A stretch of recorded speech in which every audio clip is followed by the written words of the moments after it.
allow the sound of the vibration of the flute to wrap your heart in the vibration of the ageless wisdom of the ages. Just linger here. Give yourself time. Expand as the heart radiates. Expand your breath to the realm of your chest. Just feel that enveloping the gem inside called the heart. Feel that sensation in your chest as you breathe in and breathe out. Dwelling here in your heart, allowing the gentle currents of your breath to gently touch this place within you. Awareness of the sensation of the breath entering your heart.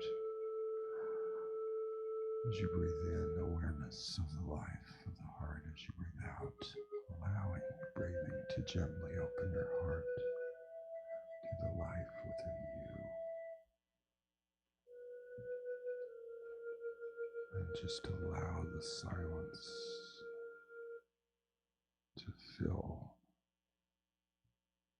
that area, opened. Yes, that area is opened.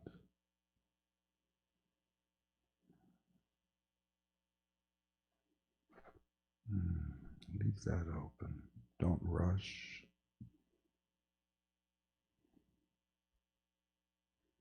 Sometimes our hearts are encased with armor, but right now our hearts are open, unencased, unbridled. Just breathe into this huge, spacious, divine source.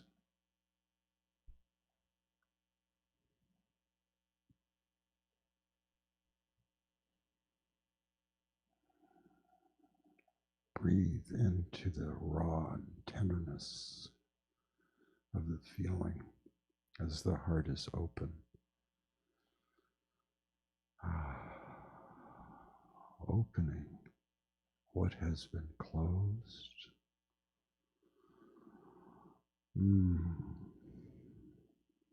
Tender, pink, red, vibrant life, breath.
Awareness of being you care about deeply. Bring to mind that being. It could be a person, it could be a pet. Feel, notice this remembrance as it touches you.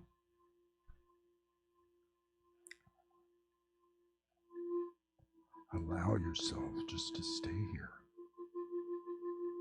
feeling loved and deeply cared for.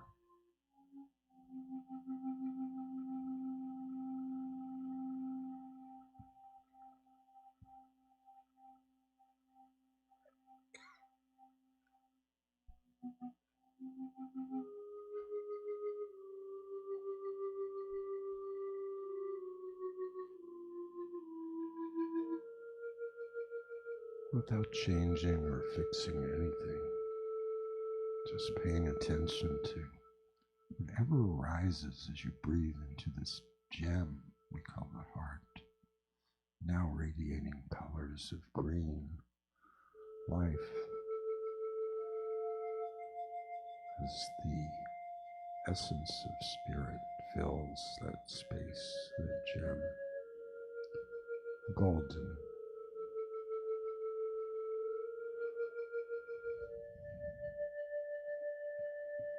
Being patient as our heart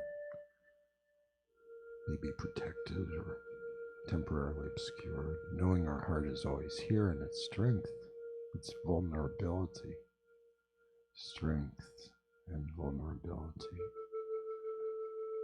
Just two sides of the coin of what the heart is, allowing that to open.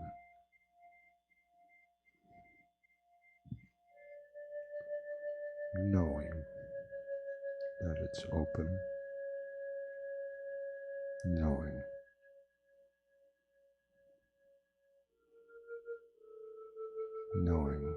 that openness is spirit coexisting as that heart distributes life to all inside you, all your cells. Loving your heart, you feel that love just going through your entire being.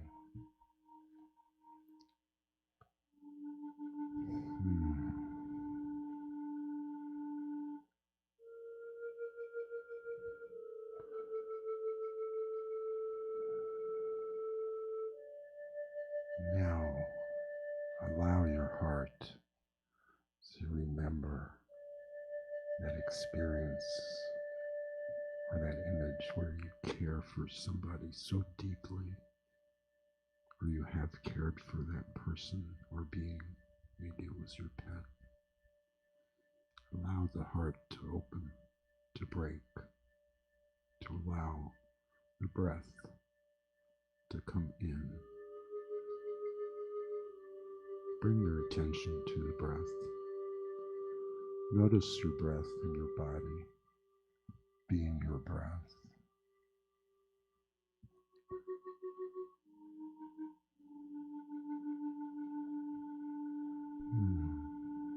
Bring to mind a word or a few words that can best describe your experience of opening your heart.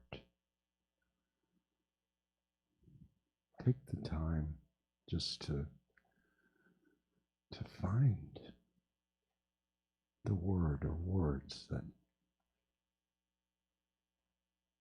your heart speaks as it remembers how you opened your heart so deeply, and let that being into your heart.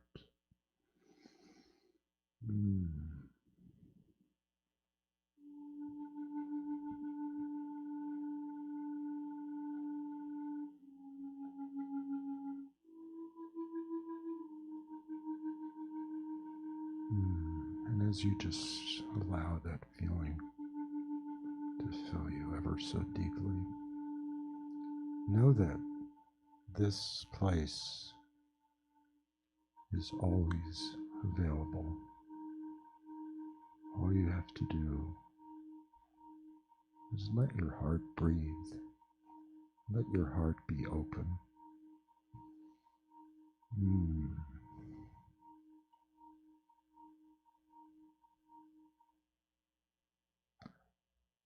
I love you. Namaste. We will be starting our service, and we invite you to stay And again, thank you. Bless you.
Hard times, yes, it's some hard time.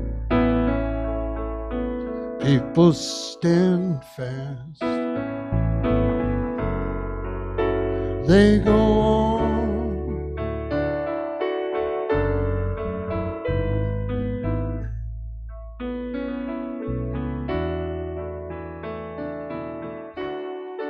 Hear the voices of the children as they play.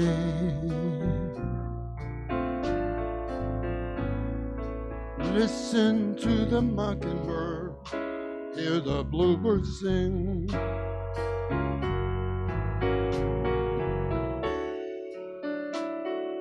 Please listen to them now.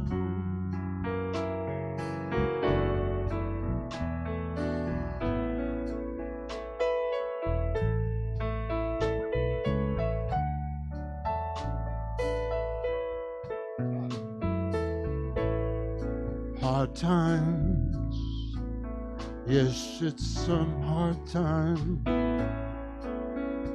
People stand fast, they go on.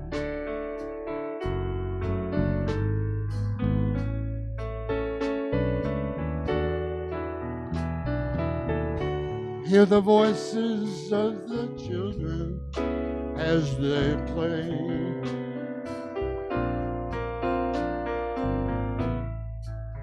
Feel the sunshine in your heart.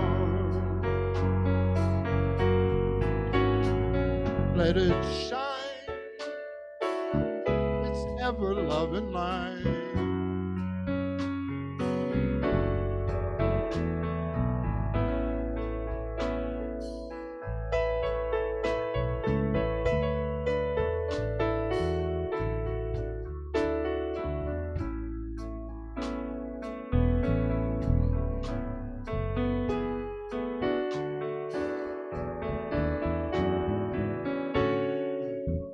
Let it shine its ever-loving light. Let it shine its ever-loving light.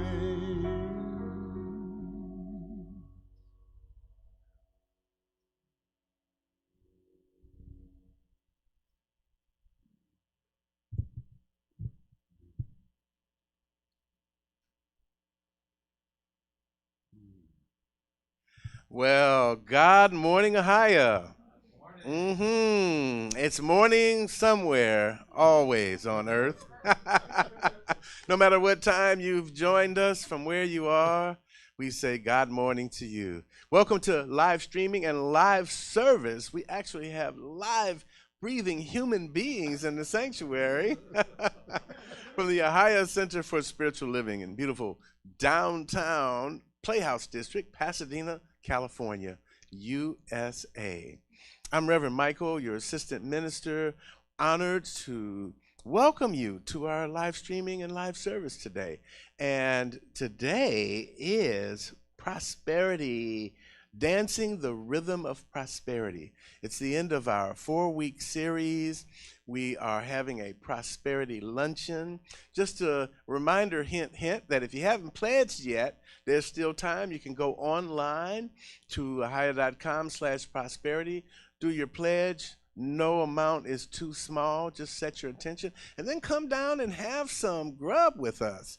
Yes, because Deborah Thompson is the caterer, and as you know, her food is off the chain. So we are going to have a wonder-filled afternoon today, and we invite you to come and join with us. Our wisdom talk today, given by our senior minister, Reverend Scott Olson, is Symphony of Giving. Yes, indeed, and he's going to absolutely delight us with a ceremony as well. We have our youth teachers out in the courtyard, our beloved Hannah and practitioner, I almost said Reverend Lisa Ortiz. I want to let her know about that. But practitioner Lisa Ortiz, so they're out in the courtyard. Yeah, oh, and yeah. Mikhail and Malachi is with them today. I even saw Mikhail out there. So the kids have got it going on in the courtyard. So, you know, there's party going on over there. So welcome to God's Party in here. And today our musical inspiration is Connie Rouse. She's brought with her the angel of life, Stefana Dada. Yes, indeed. So they're going to lift us up in song. You've heard the Sunday Go to Meeting Band, but let me give you a formal introduction. That's Chris Glick over there tickling those keyboards. And Leon Johnson is on the bass. And holding down the rhythm, the percussionist today, Brian Menifee, today and always. Thank you, Brian.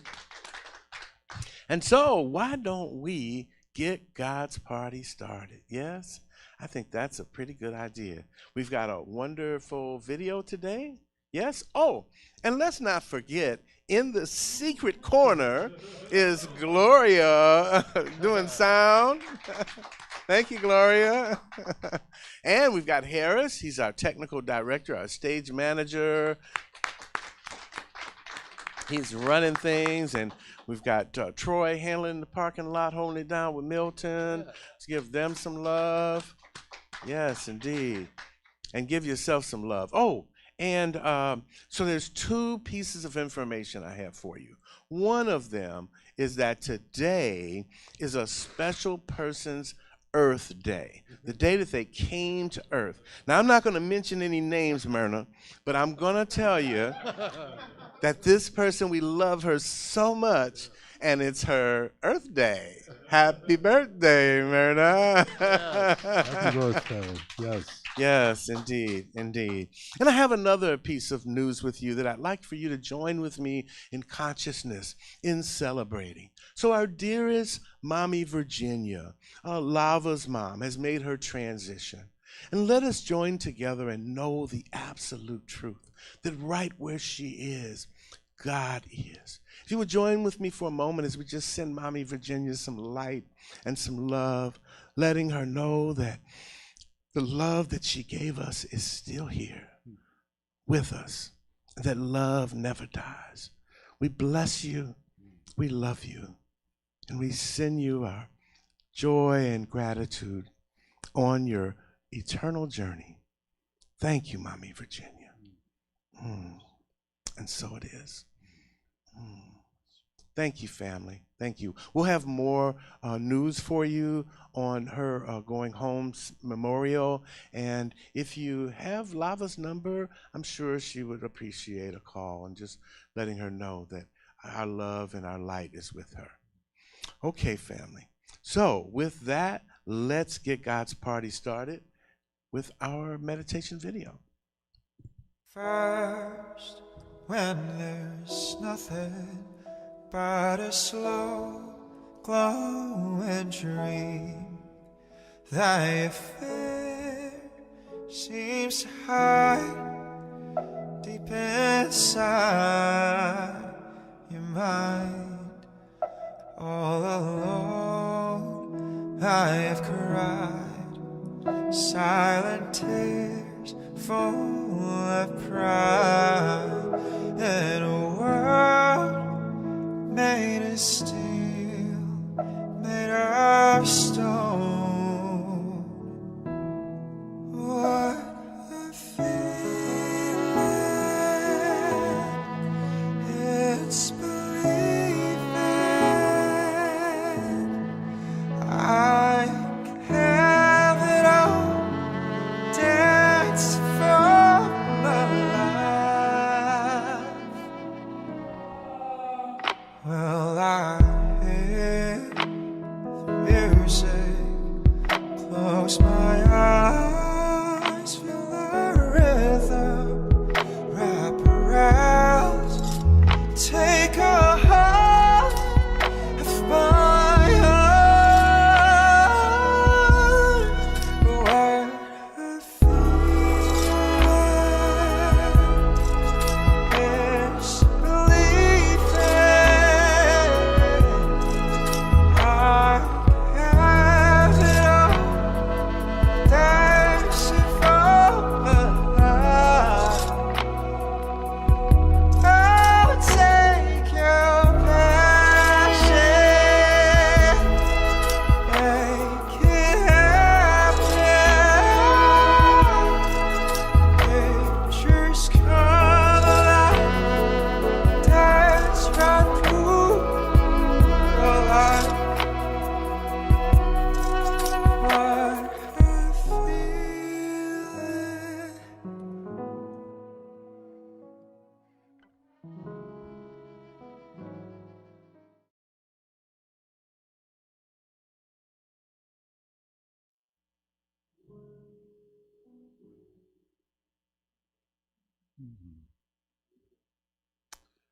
Thank you, Gabriel, for that lovely video. And so now I'd like to ask Chris Glick to come on up. Chris was here just a moment ago.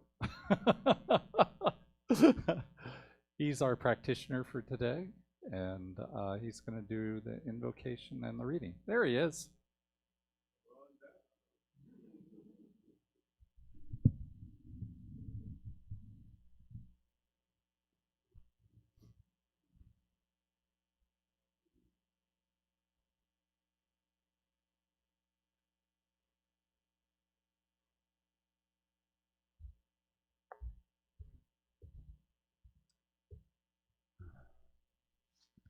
Good morning, Ahiah. Good morning. Again, I'm Chris Glick, and I am grateful to be here with everybody today. And I was, as you watched me running in, that's an example of God's time.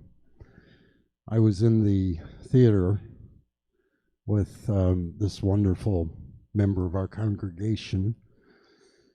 I'm talking prosperity here. And Linda White has blessed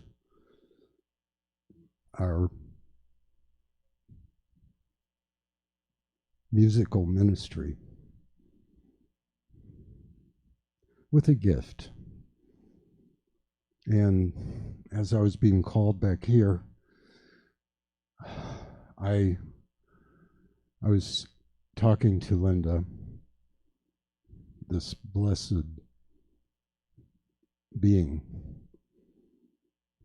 and I'll say it here, the expressions on the musicians' faces are priceless. So thank you. And thank you, Linda. So that's the first part of my reading. The second part is this one. I didn't know that I was going to be the practitioner today, but that might have been just my mind. But with Spirit leading me, I'm ready. There was no copy of Science of Mind today that I could find for this month. What happened was Spirit found this. So I'm going to read this and then I'll pray us in. It's from July 26th, 2021.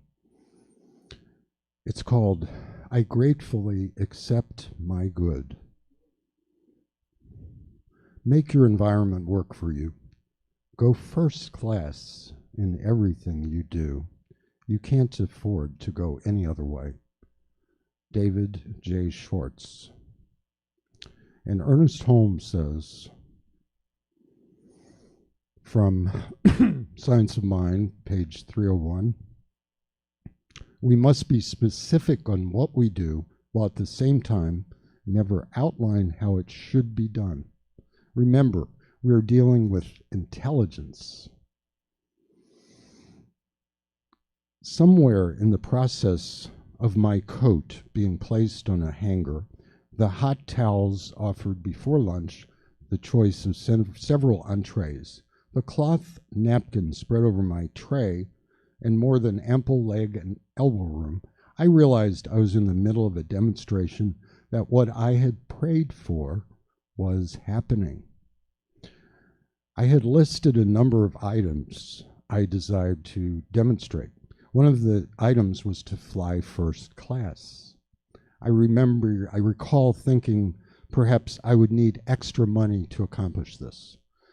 Creative intelligence worked it out in a different way. My daughter accepted employment with a major airline, and I was given special flying privileges.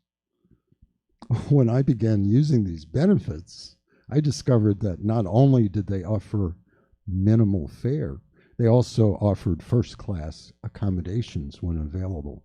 I took the suggestion of the prosperity teacher on his word, and creative intelligence took me on my word. Universal law is our all-knowing servant. Why not go first class? And this was by Reverend Dr. Nancy Fagan, published in 2016. The affirmation, knowing I deserve the very best in life, I now lovingly allow myself to accept it. I enjoy ease and lightness in all my living. And now I'd like to bring us all in consciousness where we already are. And yet, the act of bringing is how I turn on the switch. And as I turn on the switch of love and welcoming into spirit,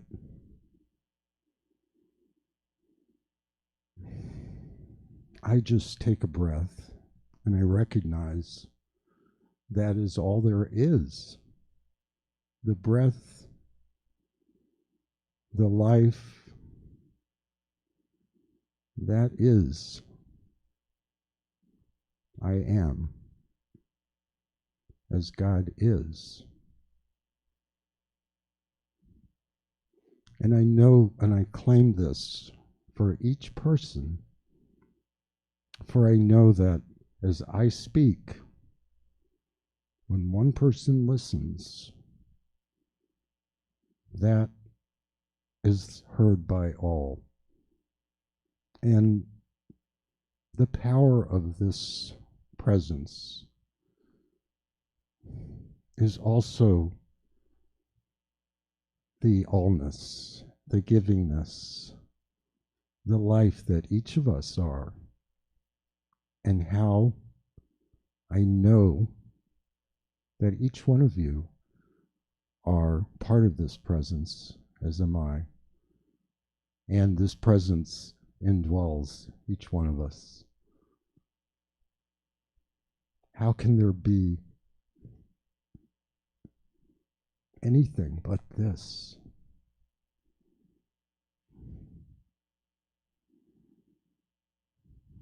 I know that this day, this sacred day, this day full of prosperity, full of joy, full of love, full of givingness, full of receivingness, for we are all one. We are all right here, right now. And I give thanks for this, knowing that we share this moment in time and space.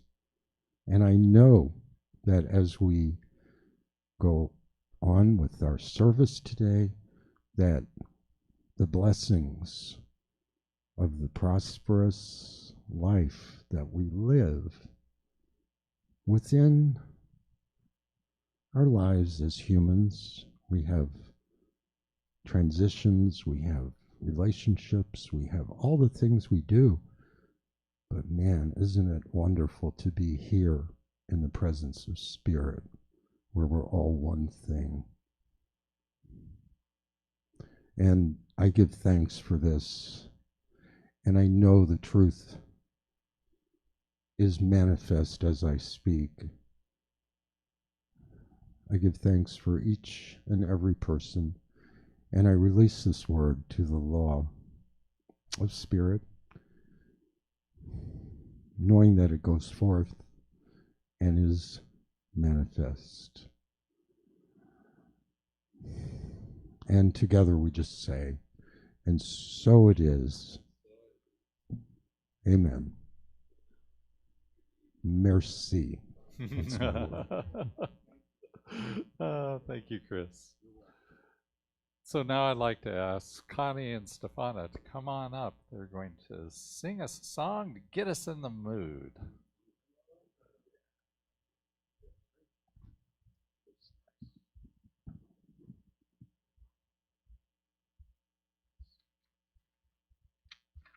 Good morning, Ahiah. Oh my goodness, there are so many people today. So wonderful to see you all. I was just sitting there in my seat, feeling so much gratitude. I was just kind of watching everyone this morning run around, get everything ready, and listen to everyone speak this morning. And I was thinking about how whenever Stefan and I are here, you offer us such warmth and love, and you're so welcoming. And I think I can speak for Stefana when I say we are so grateful for that, and we appreciate it.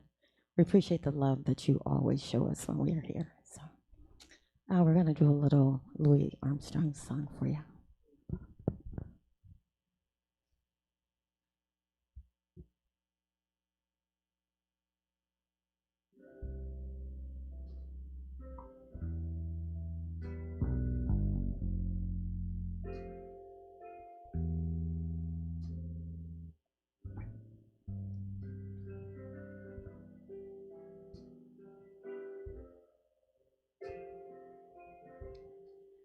I see trees of green, red roses too. I see them bloom for me and you, and I think to myself, what a wonderful world.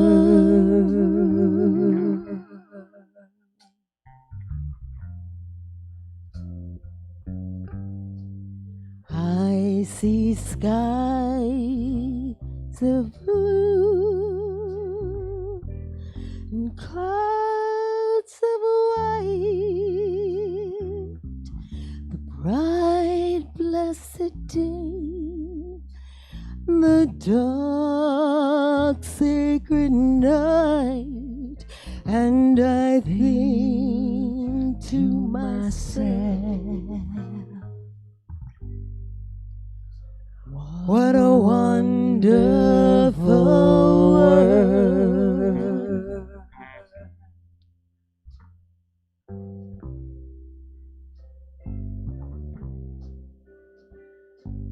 The colors of the rainbow, so pretty in the sky, are also on the faces of people going by. I see friends shaking hands, saying, how do you do? They're really saying, I love you. I hear babies cry, and I watch them grow. They'll learn much more than I'll ever know. And I think to myself, what a wonderful world.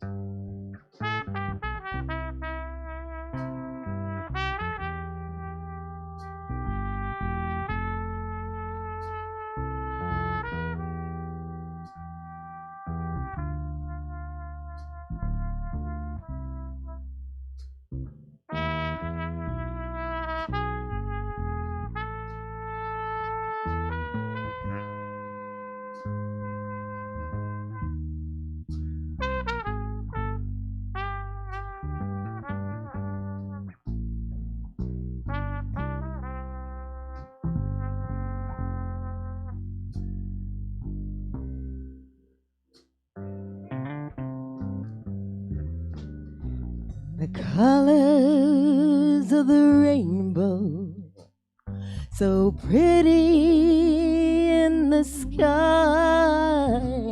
are also on the faces of people going by. I see friends shaking hands, saying, how do you do? They're really saying, I love you. I hear babies cry, and I watch them grow. They'll learn so much more than I'll ever know. And I think to myself, what a wonderful world.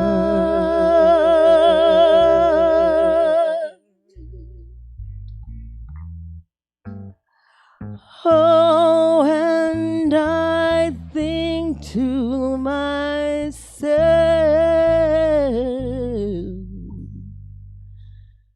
what a wonderful world.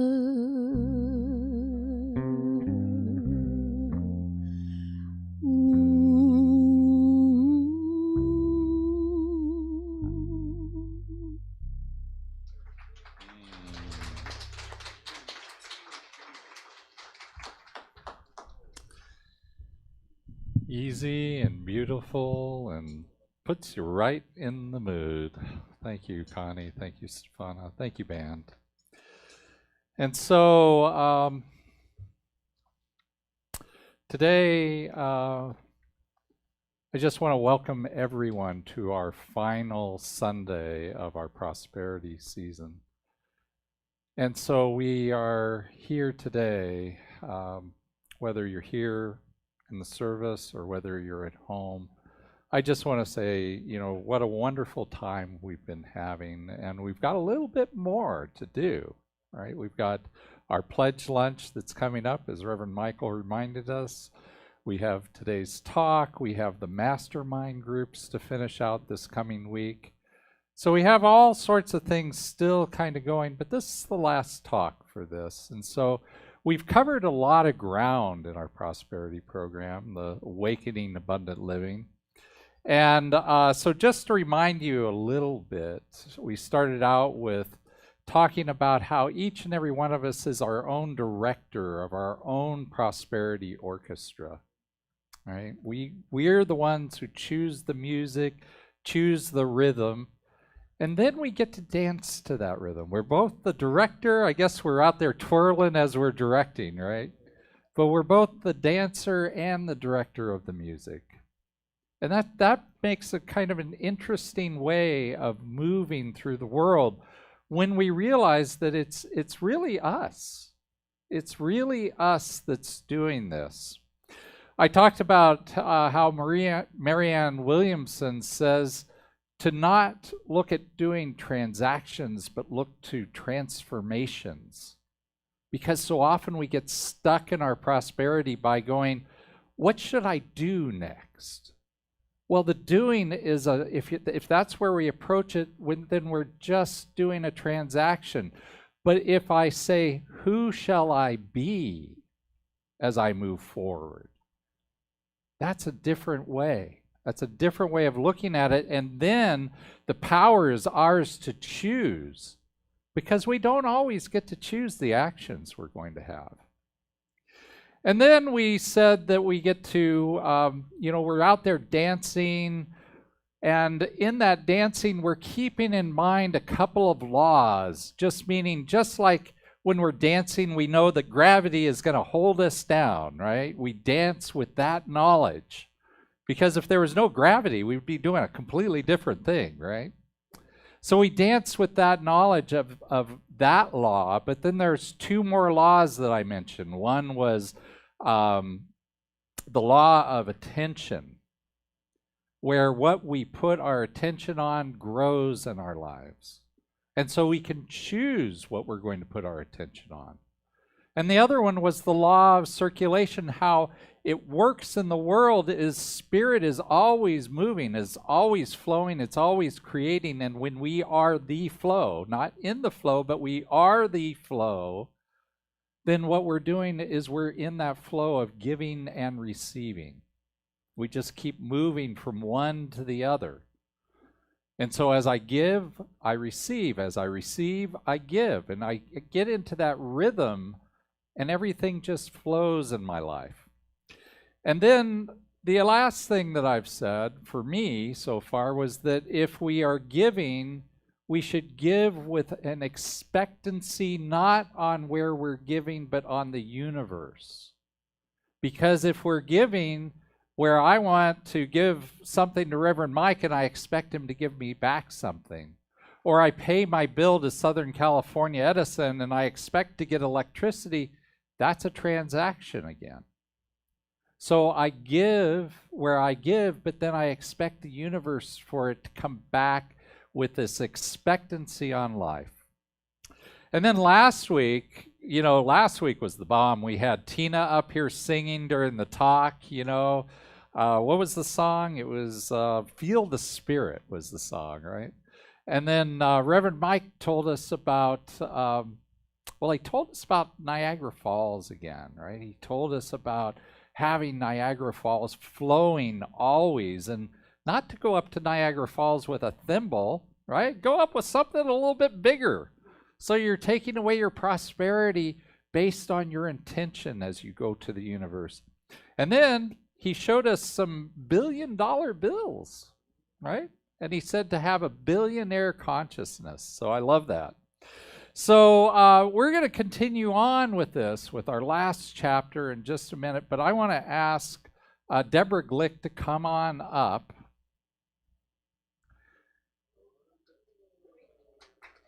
The yellow mic? Mm-hmm. Okay, and we're going to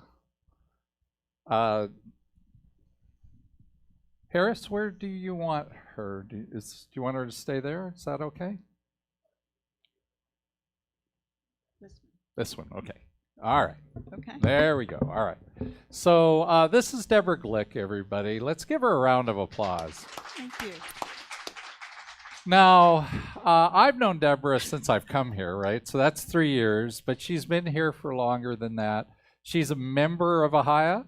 She's also one of our Board of Trustees members. She acts as our secretary in that function, and she does a great job. And she's also a professor at UCLA, too, in health, right? Public health. Public health, okay? So, public health. And so, she's got a lot going on, but what I want to do is I want to ask her a couple of questions. First of all, Deborah, how long have you actually been here? Actually, since 2008 or 9, and it's one of those years. And basically, I followed Chris here because he started playing. And I would come occasionally, and over time, I just got really used to coming here. And now she's here every week, practically. So thank you. And then, how did you find us? You found us through Chris, right? So Chris is to blame, right? Yeah. Oh, law of attraction. I like that. She's using the principles, right? And then, what do you appreciate about Ahiah? So this is actually interesting. When we moved to LA, I was determined that I was going to find my community, my spiritual community. And I won't go into the whole history of having not had one for some time. But like many people in LA, I kept bouncing. It's like the church bounce. And then my husband started getting gigs in different churches, and we would sort of go. But thank goodness, at a certain point, he got into the CSL orbit. Yeah. And that was the right orbit. Yeah. So eventually we landed here. And I just love the community here. I love everybody. It's just a wonderful place. And again, as a person who's visited many congregations, this is the one. Oh, good.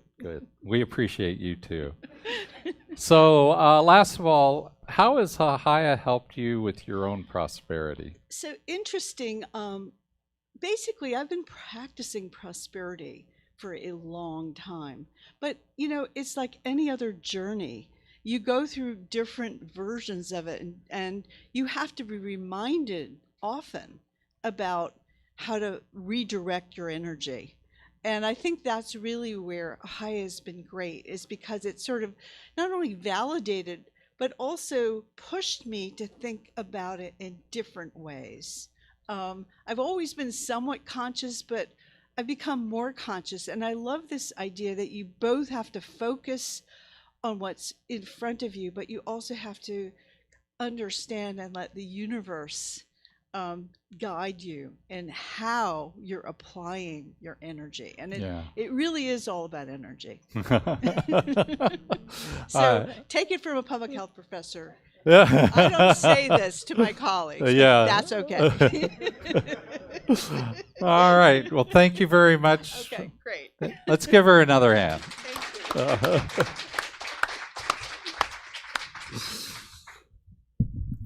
So that's a wonderful thing. We have quite a variety of people who are members here at Ahiah. And if you're interested in becoming a member, there's a form you can fill out online, which is at ahiah.com/membership. Or you can always come and talk to me. Give me a call, send me an email, whatever you want. And I would love to chat with you about becoming a member. So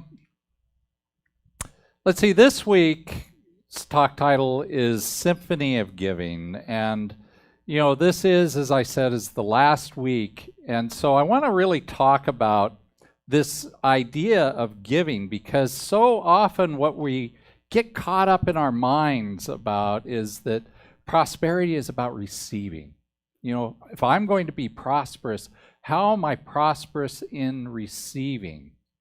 But the reality is that prosperity is both ways. I've been on Quicken for for a long time. And so I went and I looked at a report on Quicken. Took me about 30 seconds to figure out how much have I given to charity, meaning places that I'm spiritually fed, since I found Centers for Spiritual Living. And remember, I've said this before, I started out donating. I thought when I got my first job that I would start donating some money. And I started donating $2 a week. That's where I started. Well, I looked, and Gabriel and I, over the last 20 years, have donated $300,000. And, you know, the thing about that, when I looked at that number, I said to myself, that's a lot of money. And then there was this little pause of going, what else could I have done with that money? But you know, the truth is that, first of all, you know, I got my sanity back, and I said, you know, first of all, what that means is that there's another zero at least on that number, right? That I've actually received. And so then I went to gratitude about that receiving of that money over those years.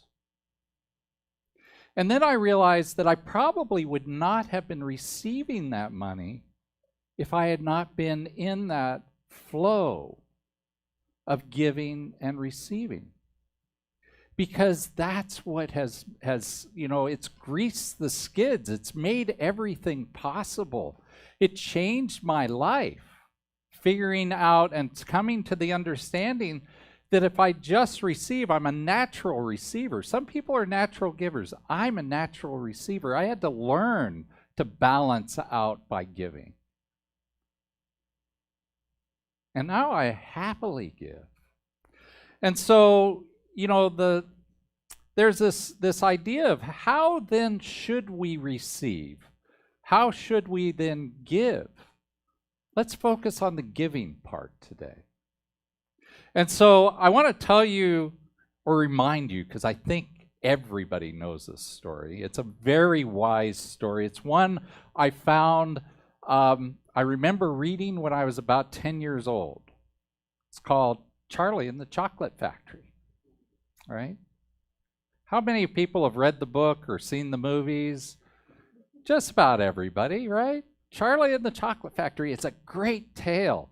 You know, and I remember as being a kid reading this book and going, look at it, just thinking, because I picture very well. And, you know, what I pictured was, you know, this. You know, this factory just filled with chocolate. You can have as much chocolate as you want because there's an infinite, seemingly infinite supply of chocolate in this factory. And I love chocolate. I still love chocolate. And so it was a great book for me. Now, the story is that there are 5 golden tickets that you get, you know, by randomly buying a candy bar and finding one of those 5 tickets in the candy bar. And if you get one of those 5 tickets, then you get to go on this tour with Willy Wonka of his famous chocolate factory. And you know, before Charlie gets his ticket, because we know there wouldn't be much of a story if Charlie didn't get a ticket, right? But before Charlie gets his ticket, 4 other kids have gotten their ticket. And there's a moral in this story, because each of the kids who gets the ticket besides Charlie, you know, they're a little bit spoiled. You know, they're all a little bit spoiled. There's one that just thinks daddy should get her anything, right? And there's another one that just loves to eat. He consumes anything. And then there's one that watches TV all the time. And I forgot what the 4th one does, but it doesn't matter. But they're all a bit spoiled. And when they get to the factory and they get on their tour, all of those 4 kids, in one way or another, end up having to leave the tour. And so here they are with a a golden ticket to this wonderful, wonderful place. And yet the way that they take is really the problem. The way that they receive is not by having things given to them. The way they receive is by grabbing things and getting things that they're not supposed to have, that nobody's giving them. And so the one I liked the best was, her name was Veruca Salt. And she goes into the room where the nuts are being sorted, right? And the squirrels are out there sorting the nuts. There's either good nuts or bad nuts. And the good nuts go to be put into the food, and the bad nuts go in the trash. And she just wants one of those squirrels, so she grabs a squirrel. That's hers now. Well, the squirrels don't like that. They gang up on her, and they look at her, and they decide she's a bad nut, right? In the trash she goes. So all four of them, in one way or another, meet their demise, so to speak. They end their tour of the factory. And in the end, the last one standing is Charlie. And when we meet Charlie at the beginning of the story, we meet a boy who's small for his age. In his family, his father has lost his job. And the only job that his father could find was to go out and shovel snow. I grew up in Alaska. I've shoveled a lot of snow. That's a miserable job. So his father's out there shoveling snow, and he's not making enough money really for the kids to eat. And so Charlie's always hungry, but Charlie's the kind of kid that won't take from his parents. His parents want to give him some of their food, but he won't take it. And one day, Charlie is out coming home from school, and he knows about this golden ticket. He wants that golden ticket more than anything else. But why? Like all kids, like me when I was a kid, he loved chocolate, of course. But he also wanted that golden ticket because that was how he was going to be able to give to his parents. That was how he was going to help. And so he finds $1 in the snow, and he thinks, oh, I'm going to take that $1 and we'll buy some groceries with it. But the first thing that he does is he buys a candy bar. And, you might judge Charlie. Nobody has any food. Why buy a candy bar? But actually, I think from a prosperity standpoint, that's a great thing to do. Because the first thing that you should do with the money that comes to you is you should tithe to yourself. You should give to yourself. That's going to put you in the frame of mind and in this place where you can go, oh, okay. It's kind of like Maslow's triangle. Everybody knows Maslow's triangle. That's this idea that was put together by the psychologist named Maslow that said that people who, they're going to have to fill up the bottom of the pyramid before they can get to the top. They have to have food, and they have to have shelter, and they have to have love. They have to have all these things before they can progress beyond that to a place where they can be what's called a self-actualized human being, a person who is more than just getting the things that we have to have. So I applaud Charlie for buying that first one. But he doesn't get a golden ticket from the first one. Right? He gets that candy bar and he eats it because he's starving. He eats that candy bar like there's nobody's business, right? He just munches that candy bar down. Now, he's spent, in 1964 when this book was written, it only cost 10 cents for a candy bar. So he has 90 cents more. He's got 9 more dimes. He could buy 9 more candy bars if he wants. But he wants to take money home for his parents. But he decides he's going to buy 1 more candy bar. And he starts to open it. He doesn't even get to eat it because he sees the golden ticket, and the shopkeeper sees the golden ticket, and he yells, "Ah, the golden ticket, the last one's been found." And everybody wants, well, they want the golden ticket is what they want. But Charlie manages to get home with the golden ticket. He goes the next day, and out of all the other kids, he's the one that ends up at the end as the last boy standing. And Willy Wonka gives him the entire place, the entire factory. Now, I want to remind you that there's another set of characters in this book. They're called the Oompa Loompas. You guys remember the Oompa Loompas? Oompa Loompa dippity doo, right? Now, what else did the Oompa Loompas do? They sang, but they also danced. These were the people in the factory that did all the work, and they did it by dancing along, right? We can learn something from the Oompa Loompas. But, you know, the thing about this story, I'm bringing up this story, it's a great tale, right? Everybody loves Charlie and the Chocolate Factory. But the reason I'm bringing it up today is because this way of being is the exact same way that we live our lives. Here's the truth. Instead of being 5 golden tickets, there are billions of golden tickets. The truth is that each and every one of us has a golden ticket in our life. We've all been given golden tickets to this life right here, right now. And, you know, the fact that you have a golden ticket, that's called grace, right? That's where grace steps in. That's where, you know, you've been given this golden ticket. You didn't have to do a thing for it.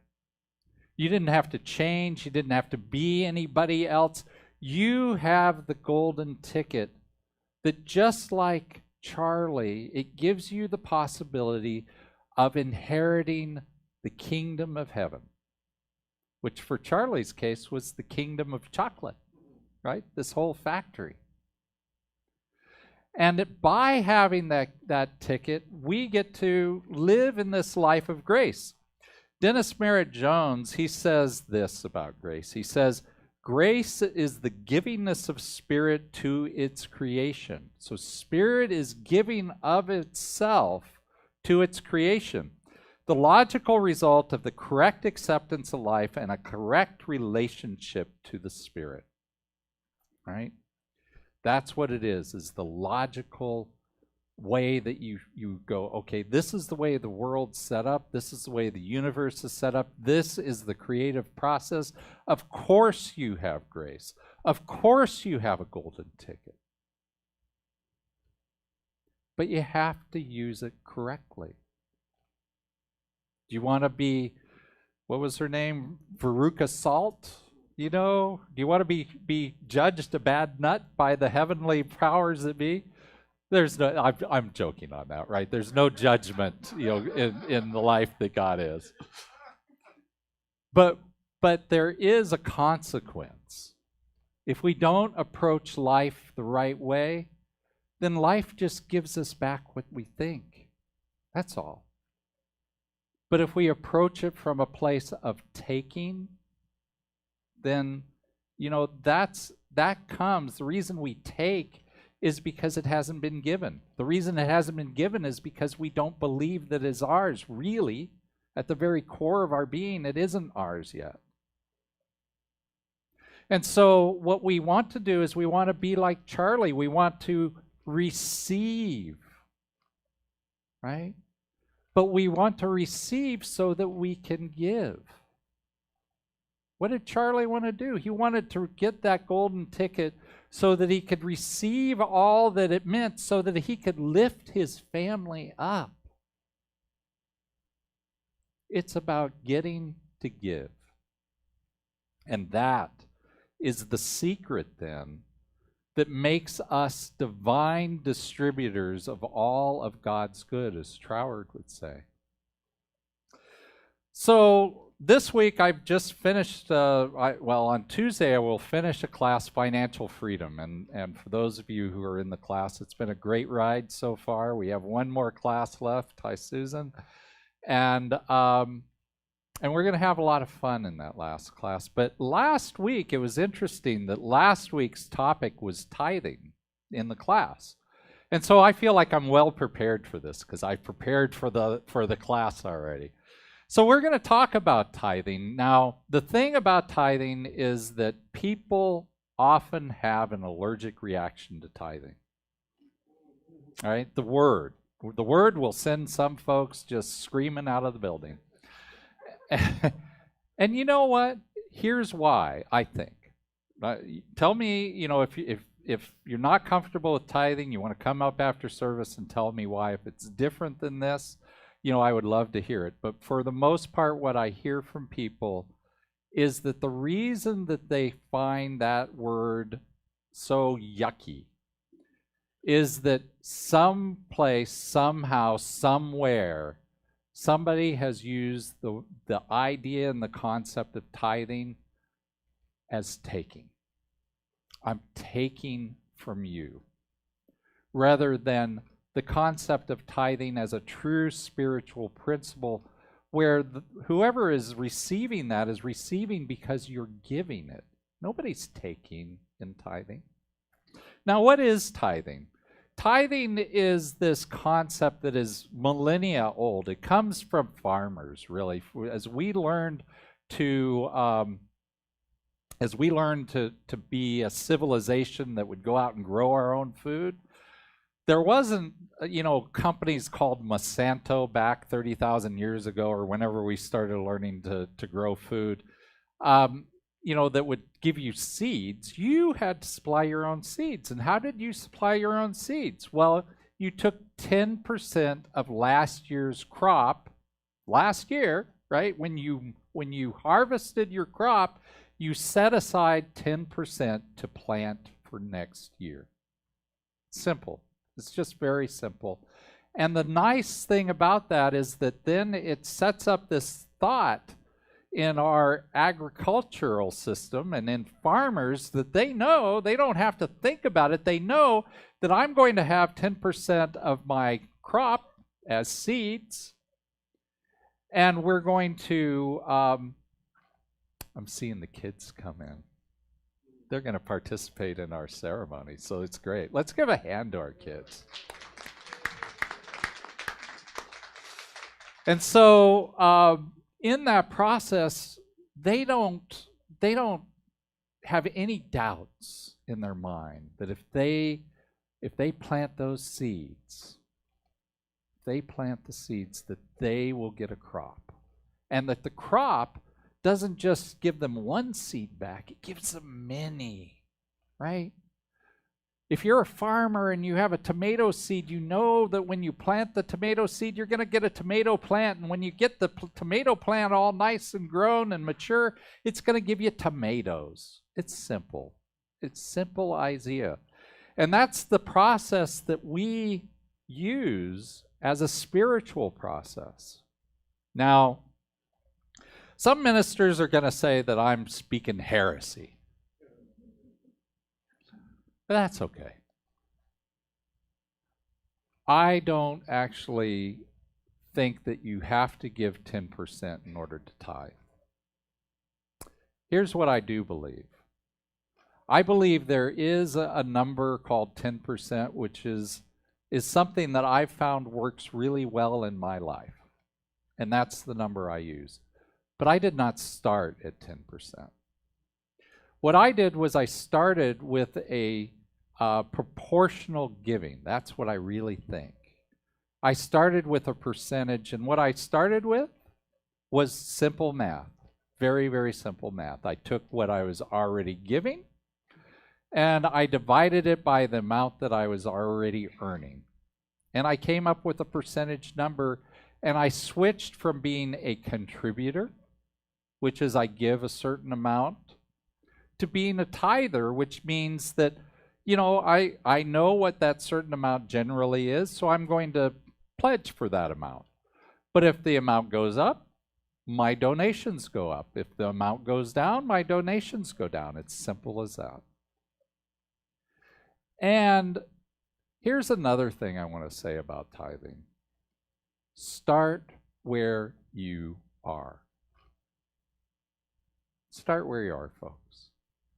You know, if you want to take on the practice of tithing in your life, I have certainly found it to be, you know, it has fueled my prosperity like nobody's business. I'm happy that I took up that process. And if it doesn't, you know, if you're new to that process, start where you're already giving. You know, it's just a way of changing your mind from this transaction, I'm going to give an amount, to a proportional giving. And here's the secret of why that proportional giving works. It works because the first thing I have to do to tithe in a proportional giving way is I have to figure out what my income is. I have to understand what is all the ways that I am receiving. And what does that do for us? Milton, can you, somebody turn the air off? I'm seeing people starting to shiver.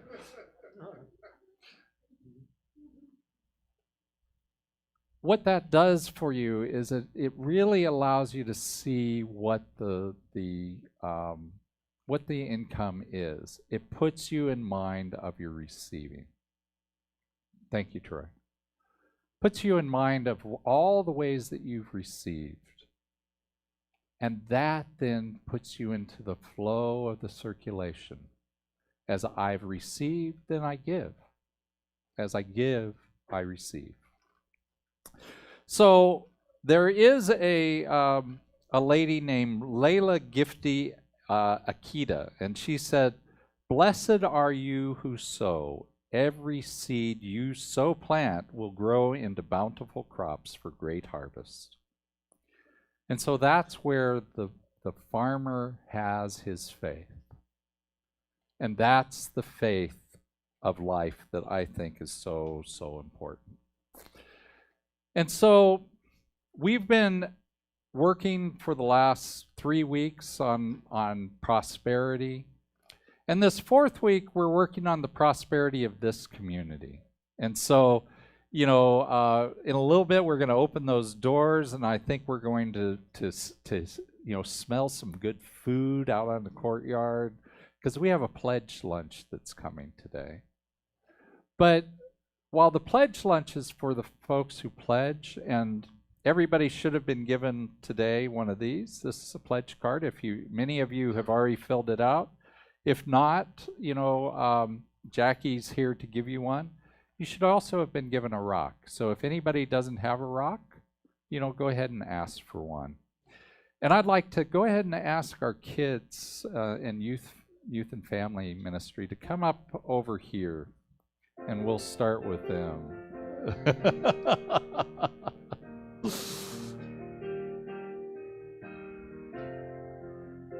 And what we're going to do today is we have a basin here that is filled with water. And this basin, it represents Ahiah. It represents our community together. And what we're going to do is we're going to drop a rock in here that signifies the time, the talent, and the treasure that we give to Ahiah. And the first thing that you would notice if you were looking at this is that there's a gap here. As we put the rocks in, it's going to raise the water level up that will fill that gap. Oh my God, we have such beautiful kids. And in doing that, what we're doing is we're filling up and we're supporting Ahiah in its basic needs, in all the things that we have to do in order to just be here. But eventually we're going to get to a point where we put in a rock and it overflows. And that's what we're here to do also. We're here to support Ahiah, not in just being the very basics of what we want to be, but to fill us up to full and to overflowing. So Hannah, as you come up, if you'll be the first one, just take your rock and put it very close to the water and just drop it on in. And we're going to have our singers, and Elizabeth, is Elizabeth here? Elizabeth wants to join us. We have another microphone for you. I'm not sure where Elizabeth is, but Elizabeth hanging in the house. Elizabeth wrote this song that we're going to do. yeah. So So we want to sing it with her. Harris, do you see Elizabeth back there? Okay.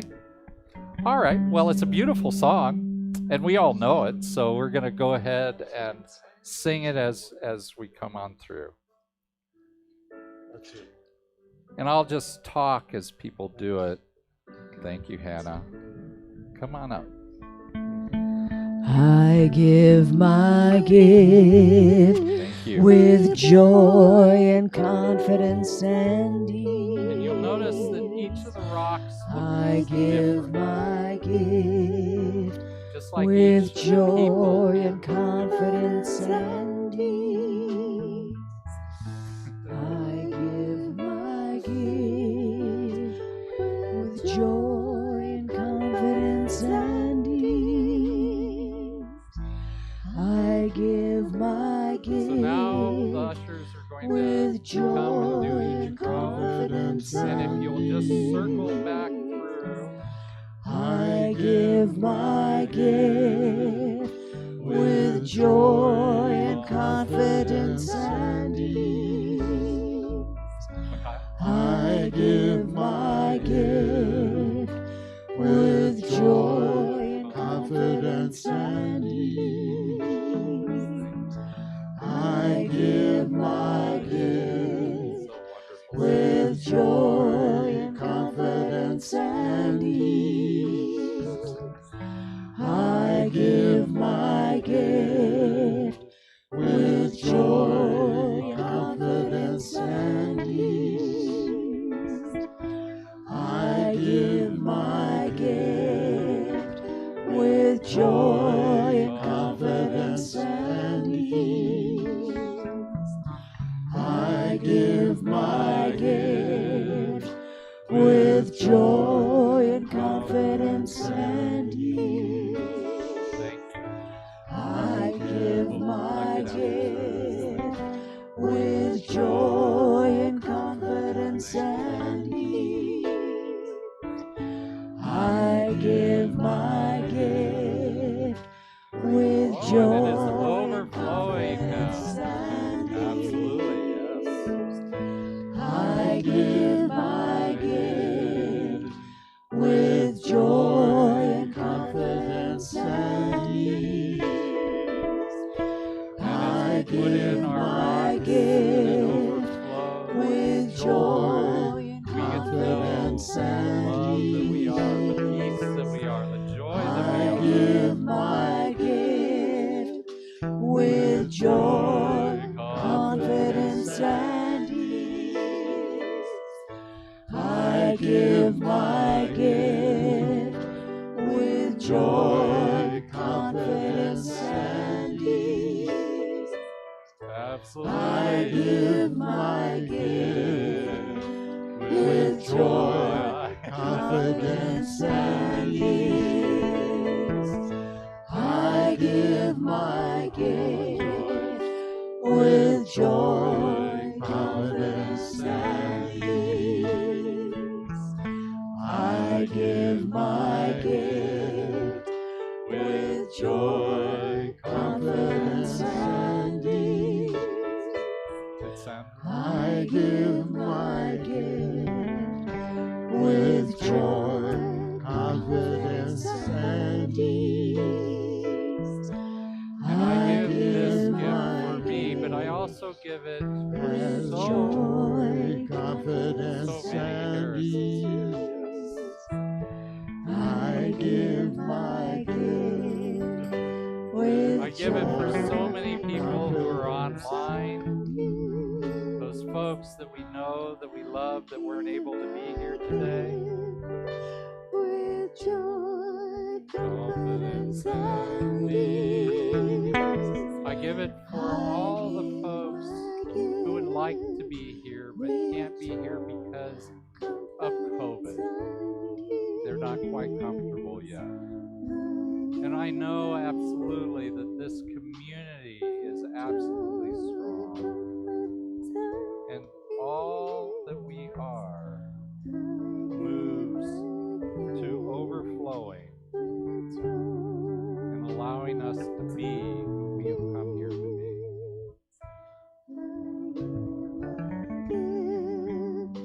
And if you would just keep singing softly as I do the prayer.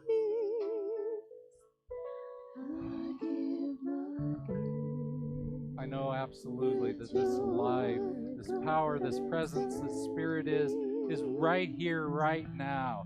That this life is living itself through us and as us all. It is the life that is creative in such grand ways. It is the life that brings us together, that supports this community, that gives so that we can receive, not take, but participate in the flow. I know this life is absolute abundance, it's absolute prosperity, that it fills us up to full and overflowing with ease and with grace. And so I'm knowing right here, right now, that this life is the truth of me, it's the truth of each and every one of us, that it's the truth of the people that are online, it is the truth of all that we are the life that gets to move forward with joy, confidence, and ease, both individually and collectively, that this community gets to move forward with joy, confidence, and ease, and that we are blessed by the love, by the peace, by the joy that we all give to each other. And I just say, thank you, God. Thank you, sweet Spirit. Thank you for being the life that is me, that is each and every one of us.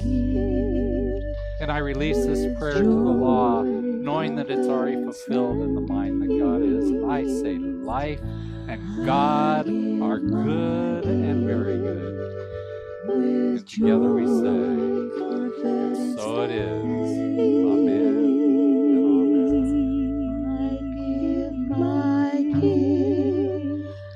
With joy, confidence, and ease.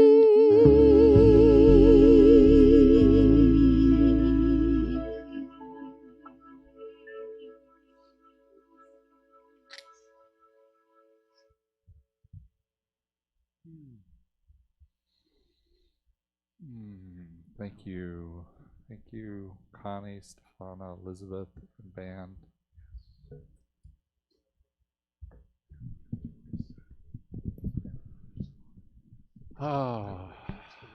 So now is the time to let's say an affirmation real quick. It's up here on the screen. If you'll go ahead and read it along with me. I am prosperous and so is my community. Let's say that one more time. I am prosperous and so is my community. Thank you, Life. And so now is the time for our conscious contributions. And so I want to give you a couple of updates on our pledge program, because our pledge program is going strong right now. It really, truly is. Last year, we had pledges of $104,000. And thank you so much to everybody who's pledged. But on top of those pledges, we've gotten gifts from people who haven't pledged. So we've had more than that. But the truth is about 85% of the money that comes into Ahiah comes from our pledgers. And so I just want to say thank you to everyone who's pledged in that way. Now, in talking to the Finance Committee and to the Board of Trustees, we decided that we would do a 7.5% increase in the pledge as our goal for the pledge program. And so that number would make $111,900. And right now, we are at $105,600. So we're very, very close. And I know that there are some people that want to pledge who have not given their pledge in yet. I'm expecting there are some people here today that haven't given their pledge in yet. So I actually have a lot of confidence in us reaching this goal by the end of this week as the final pledges come in. So I want to say thank you to each and every person that has pledged here. And I want to give you one more fun fact. The people who pledged this year that also pledged last year, those people collectively have so far given $11,188 more than their pledge from the previous year. So thank you for everybody who pledged last year and is continuing in that. And, you know, I've made a lot of calls in the last few weeks. You know, and I love making those calls because I get a chance to check in on our community members. But I've also been talking to people about the pledge and whether they want to pledge or not. And we've had a great response. Last year we had 44 people pledge. So far this year we have 46 people pledging, so we have more. We have 7 people who are brand new pledgers that didn't pledge last year. So, you know, I want to say thank you to all of that. But when I was talking to all these people, I've made at least 60 phone calls, maybe 70, I'm not sure, you know, actually connecting with people and talking to them. And I left messages for a lot more. But in doing that, you know, the thing that I got from all of them is the reason they pledge is because they appreciate this community. When I asked Deborah, you know, what is it about this community that she appreciates, she just was able to tell us like this. And each of our previous ones have said different things, but it's the same way. There is a reason why people want to support this community. And it's because this community does so much for each one of us. And by doing these pledges, I want to say thank you. It allows us to not just do the basics, but to go out and participate in a grander way. It allows us to have our children's program, right? Yeah. You know, the money that we give, it supports Friends Indeed in many different ways, both the women's room as well as the back to school drive. We're doing a food drive. We're going to be doing an Angels project soon for Christmas. So, you know, there's so many ways that we participate here. We participate in our community, and I just want to say thank you for everything. And so, I know that many of you have already given, especially those of you who are online. And if you have not, then if you're here, there are envelopes in the pews that you can put an offering in. And Dorothy Waterman is there with a bowl. She'll be there after service with the bowl to collect the things as we go out of the sanctuary. And if you're online, there are 3 ways showing. You can always donate to ahiah.com/donate. Or you can text to give to 616, not 626, 616-229-2225. Or you can always mail in a check. And oh, Chaz is here. Chaz writes me the nicest notes whenever he sends in a check. Thank you, Chaz. You know, I really do. It makes my day. So send me a note along with your check. That would be great. And so let's go ahead and take whatever our offering is, and maybe we're virtually holding it to our hearts if we're a virtual giver, and let's say our blessing. This gift I give is God in action. I send it forth with joy, confidence, and ease. I am blessed by the law of giving and receiving as I now share my gift with life. Pressed down, shaken together, and running over. And so it is. Amen and amen. So I want to tell you real fast a couple of things because we have food waiting for us out there. I want to remind you of our practitioners. You can go to ahiah.com/meetourpractitioners. They have their contact information there. They would love to pray with you.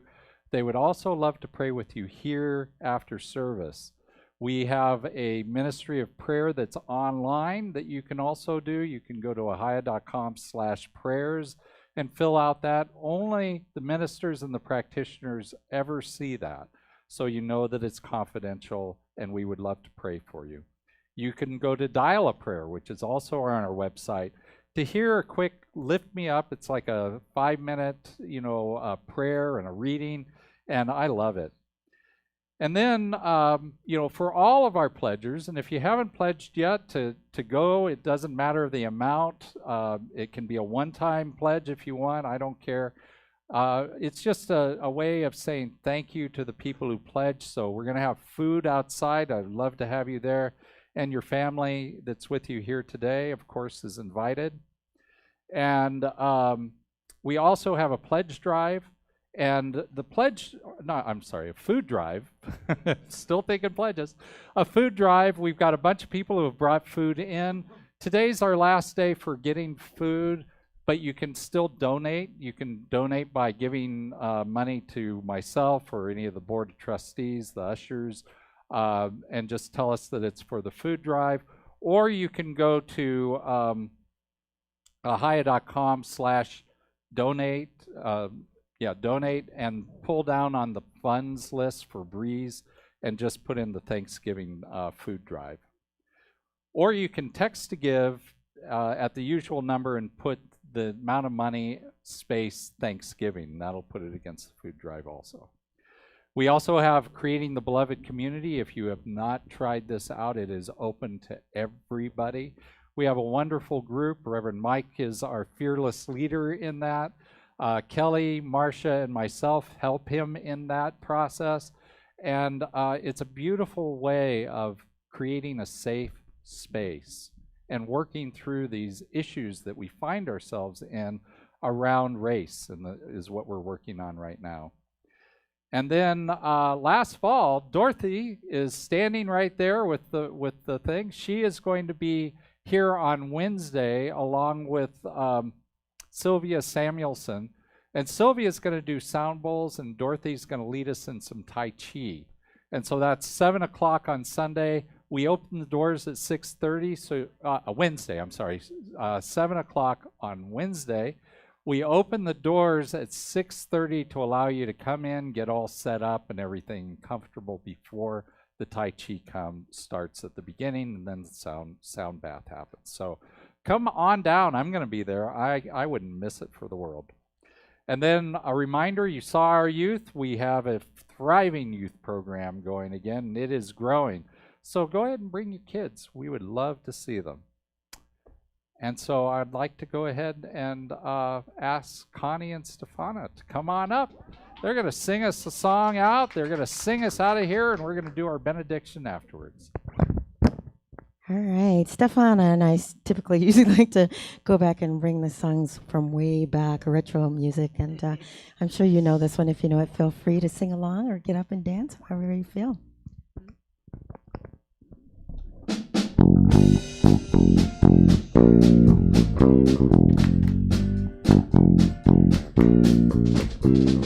For once in my life, I have someone who needs me, someone I've needed so long. For once unafraid, I can go where life leads me. Somehow I know I'll be strong. For once I can touch what my heart used to dream of long before I knew someone warm like you could make my dream come true. Hey, for once in my life, I won't let sorrow hurt me, not like it's hurt me before. Not like it's hurt me before. For once I have touched what I know won't desert me. I'm not alone anymore. I'm not alone anymore. For once I can say, this is mine, you can take it. Long as I know I have love, I can make it. For once in my life, I have someone who needs me. Someone who needs me. Someone who needs me. Oh, come on now. Dun, dun, dun, dun, dun, dun, dun, dun, dun, dun, dun, dun, dun, dun. Da da da da da da da da da da da da da da da da da da da da. For once I can touch what my heart used to dream of long before I knew someone warm like you could make my dream come true.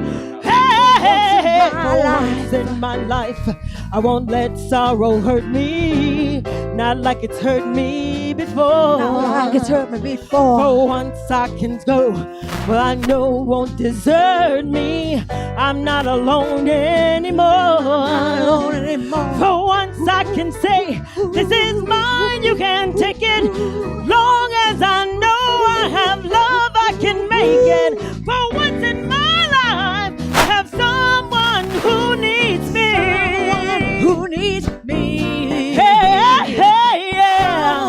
Someone who needs me. Oh, Needs me. someone needs me. Someone who needs me. Oh, no, the world needs me. Someone who needs me. Come on, come on, come on. Someone needs me. Someone who needs Hey, hey, hey. Someone needs me. Someone who needs me. Hey, hey, hey. Someone needs me. Who needs me. Hey, hey, hey, hey. Someone needs me.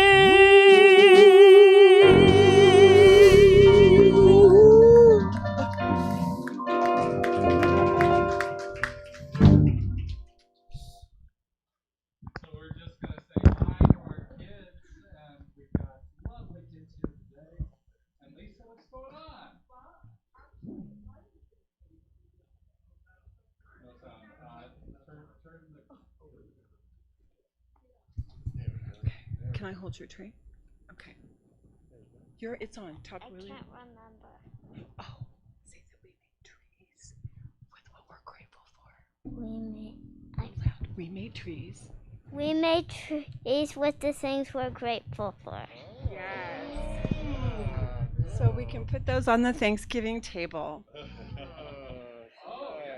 And we'll just introduce ourselves real quick. What is your name? Lyra, How old are you, Lyra? 4.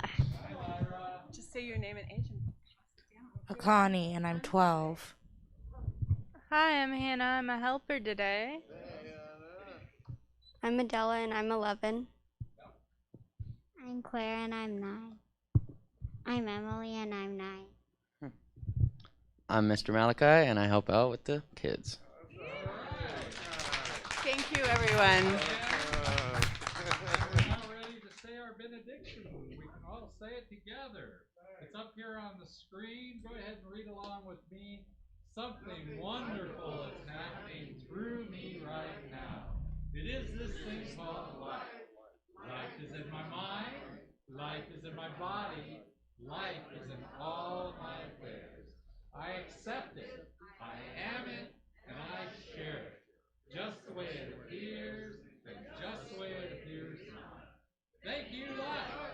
Amen and amen. And so, I want to say thank you to everyone. Thank you to the kids. Thank you to the musicians, and we'll see you next don't forget we have food on the table for all of our pledgers. And if you haven't pledged yet, just a simple card. That's all it takes. Thank you, everyone. I'll see you outside. Oh, and mastermind for today will be after the lunch at 2 o'clock. All right. I just want to let you know that I have everything. I'll bring it back. Well, I have a couple of those at home. Sorry, I was in a restaurant. That's all right.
Thank you.